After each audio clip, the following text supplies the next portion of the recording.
I want to describe something to you, and I want you to tell me if you recognize it. You meet someone, and from the very beginning, something about them pulls at you in a way you can't explain. It's not just attraction, it's something deeper, something urgent, like your whole nervous system leans toward them without asking your permission. And when things are good between you, they are incredible. You feel seen in a way you've never felt before, chosen, electric, alive. But when things go wrong, and they do go wrong, the pain is unlike anything you've experienced either. The silence feels unbearable, the distance feels like withdrawal, and the moment they come back, the relief is so overwhelming that you forget what just happened. And somewhere in the back of your mind, a quiet voice says, "This must be love." Nothing has ever felt this powerful. No one has ever made me feel this much. But what if the intensity wasn't proof of love? What if it was proof of something else entirely?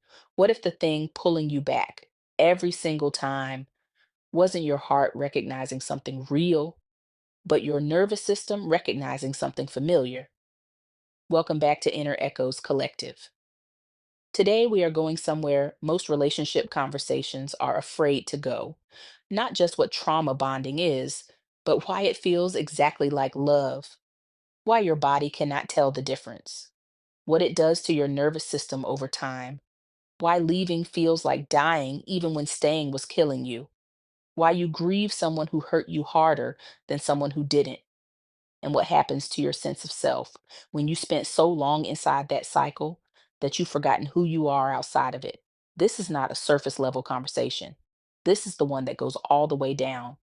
So get comfortable, because by the time we're done today, you're going to understand something about yourself that may have taken years to see clearly.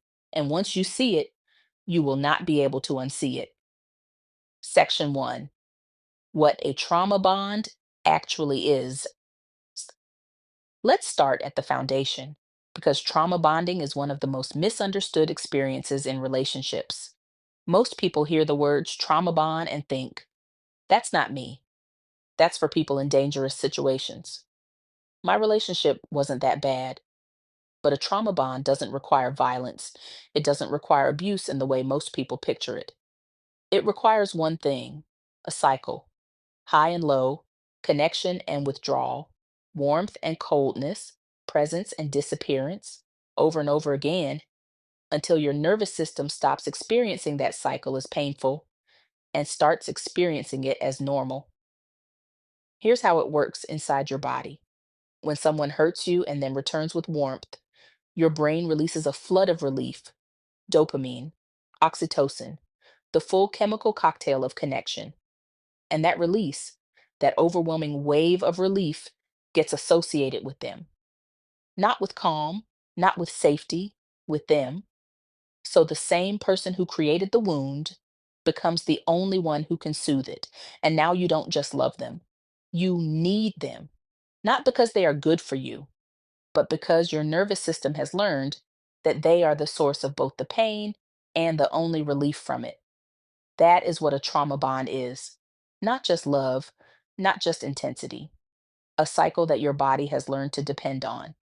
Section two: your nervous system doesn't lie. Now, I want to go somewhere most conversations about trauma bonding never go, because understanding this changed everything for me. And I believe it will change something for you too. We talk about trauma bonding as though it's an emotional experience, and it is. But before it's emotional, it's physical. Your body experiences this before your mind names it. Think about this. Think about the last time you were waiting for a text from someone whose silence made you anxious. What happened in your body while you waited? The tightening in your chest, the shallow breathing, the way your eyes kept going back to your phone even when you told yourself to stop, the spike of adrenaline when the notification finally came. And if it was them, the wave of relief so physical it felt like putting down something heavy. Now, here's what I need you to understand: that sequence, the anxiety, the waiting, the relief, that is not love. That is your nervous system in a state of threat response.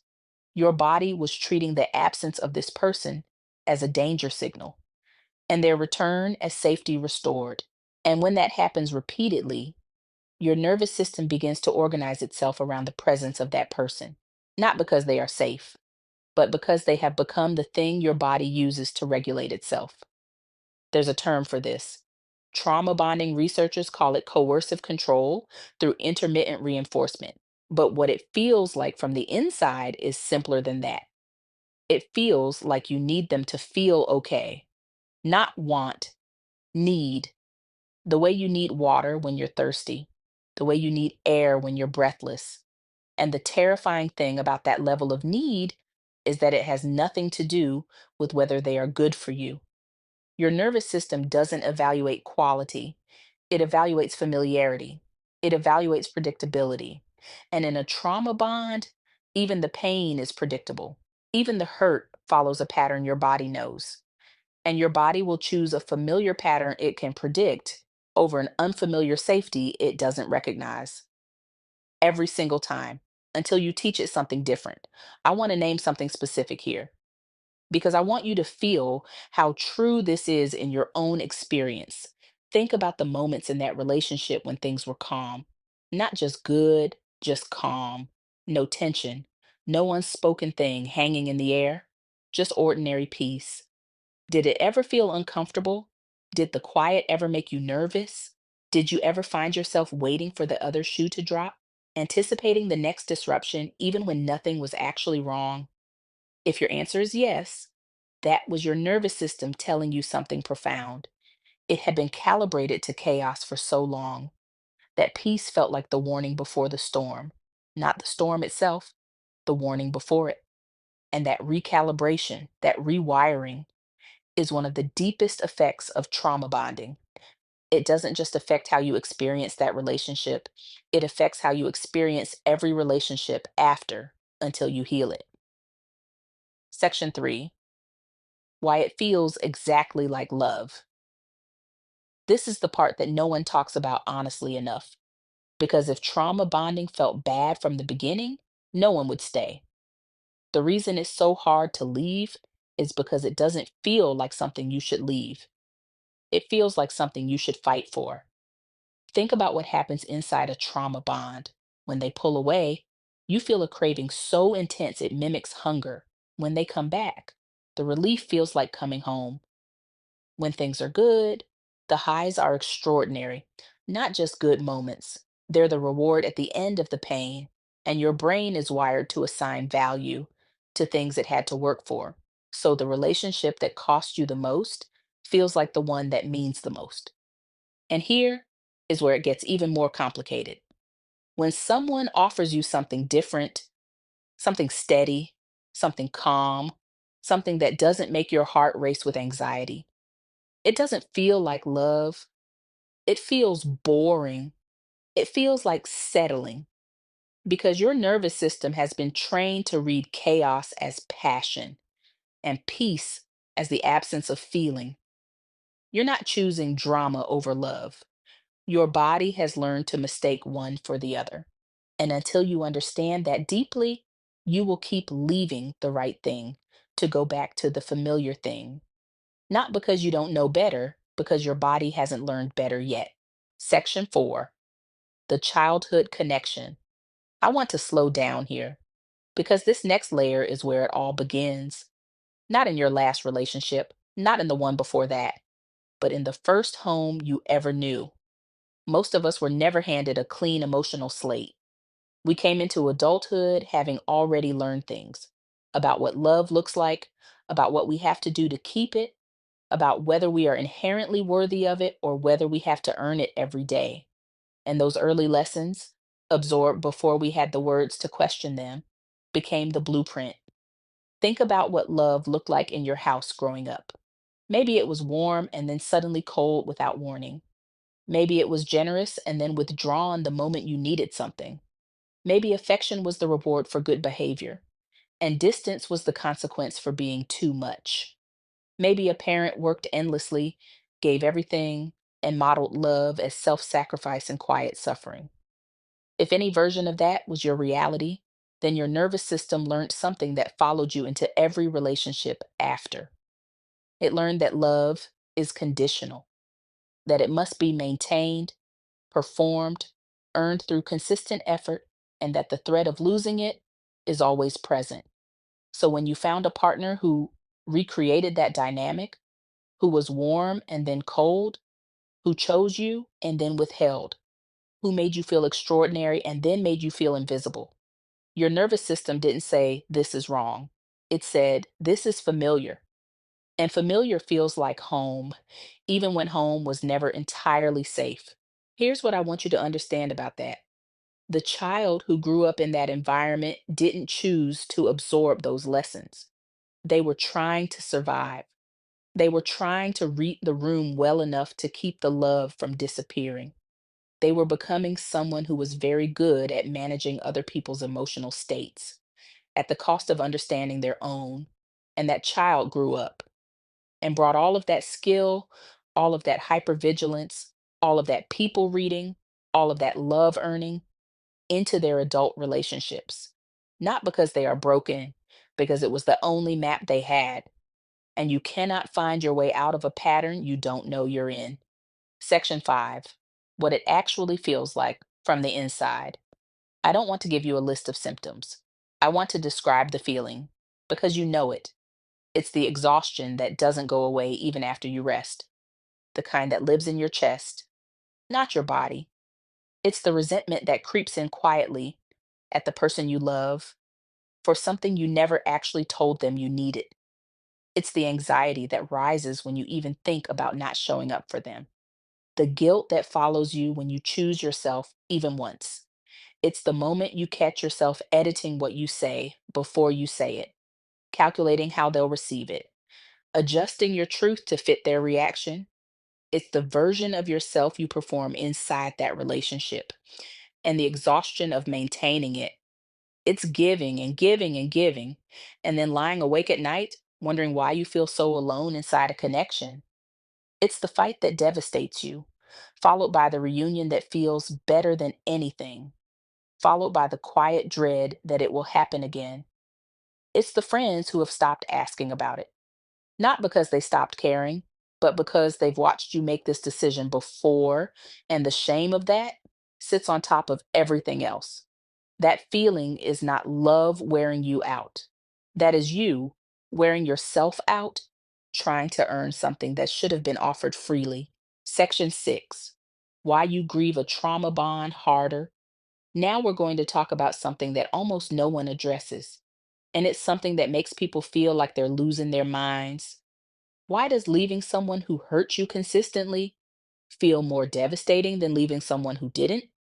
Why does the grief of a trauma bond feel so much bigger, so much more consuming, so much harder to move through than grief you felt before? If you've experienced this, you've probably told yourself some version of these things. Something is wrong with me. If they treated me that badly, why can't I let go? I've lost people I actually loved. Why does this hurt more? I want to answer that question directly. And I want you to hold this because it is going to explain something you may have spent years not understanding about yourself. When you end a healthy relationship, you grieve a person, their presence, their laughter, the specific way they knew you, the future you imagined together. That grief is real and it is painful, but it has a shape. It moves through identifiable stages. It responds to time and distance and self care. When you leave a trauma bond, you don't just grieve a person, you grieve a cycle your nervous system depended on. You grieve the highs, not just the good moments, the specific highs that only came after the lows, the ones that felt earned, the ones that felt like proof. Here is the neurological reality of what's happening in your body when you leave a trauma bond. The intermittent reward system that created the bond also creates a withdrawal process. Your brain has been receiving irregular floods of dopamine through the cycle of pain and relief.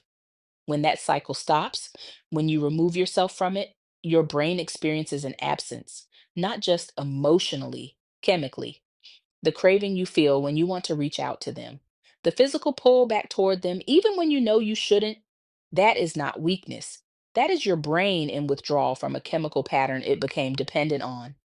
And grief, on top of withdrawal, on top of the loss of identity that comes with it, is why leaving a trauma bond can feel unsurvivable in a way that nothing else has. And there's one more layer to this. In a healthy relationship that ends, you can look back at what you had and feel grateful it existed. You can hold the good memories without them being contaminated by confusion. In a trauma bond, the grief is complicated by ambivalence. You miss them and you know you shouldn't. You love them and you know it wasn't healthy. You want them back and you know going back would hurt you. That simultaneous push and pull, that inability to land clearly on one feeling, is one of the most disorienting emotional experiences a person can have. And it is not a sign that you are confused about your feelings.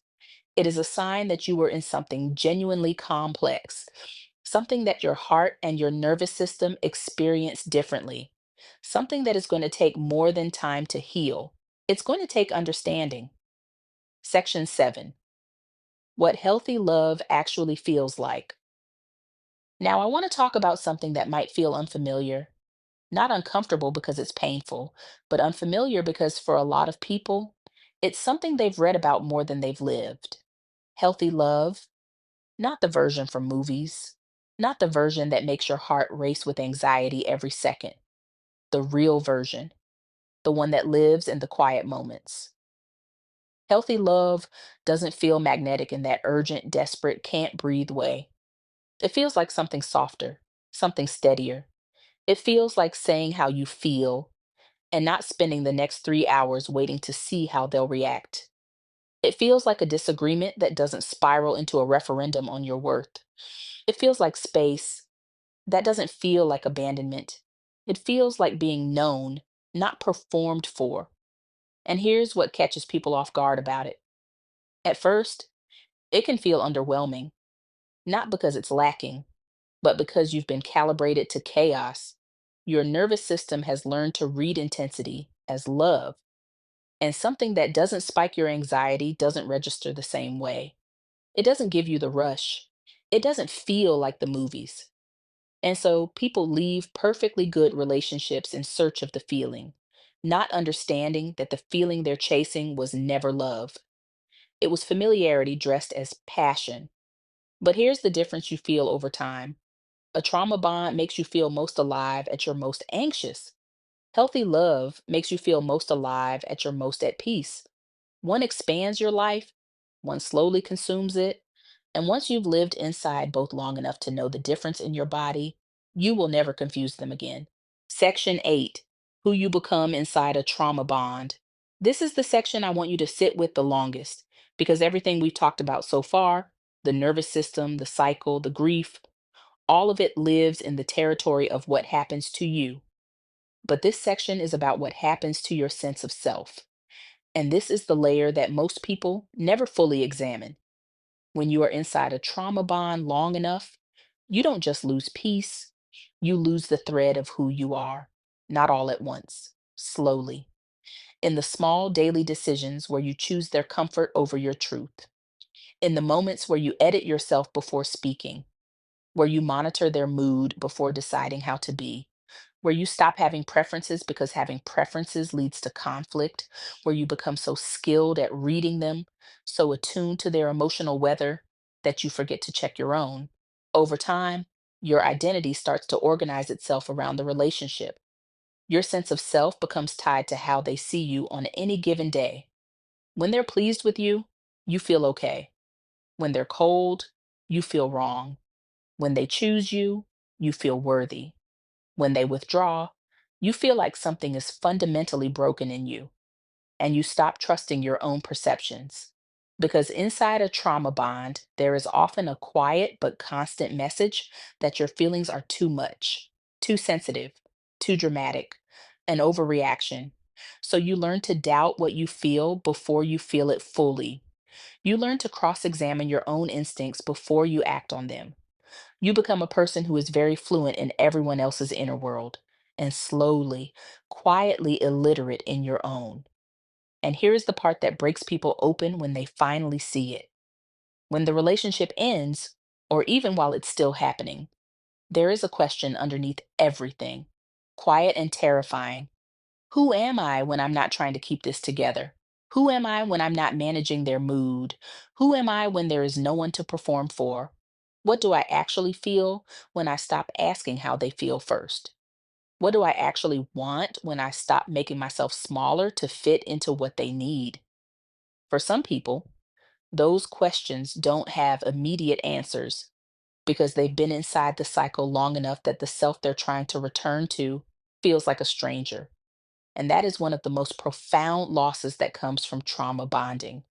Not just the relationship, not just the person, the version of yourself you were before you learned to disappear inside it. Section 9, how you actually break free. So, how does this actually change? Not in theory, not in a way that sounds clean and simple, in real life, in the mess of it. Because breaking a trauma bond is not about being strong enough to leave. Most people who are in trauma bonds are extraordinarily strong. They have survived things inside that relationship that would have broken most people long before. Breaking a trauma bond is about understanding what kept you there and then slowly, imperfectly, choosing differently. The first thing that changes this is learning to recognize the cycle without romanticizing it. This means being ruthlessly honest with yourself about the pattern. Not, they hurt me, but they came back. But the hurt and the return are part of the same cycle. The highs don't cancel the lows. They are designed, not consciously, but functionally, to make you forget them.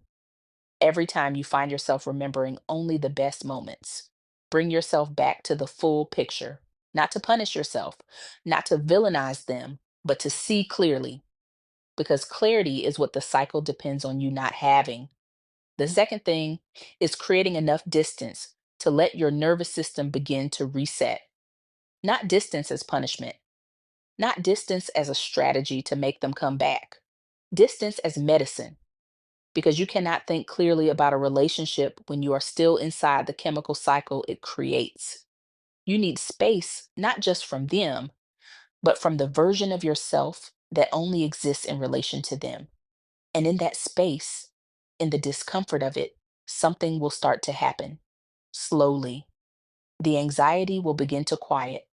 The obsessive thoughts will begin to loosen their grip, and you will start to hear yourself again.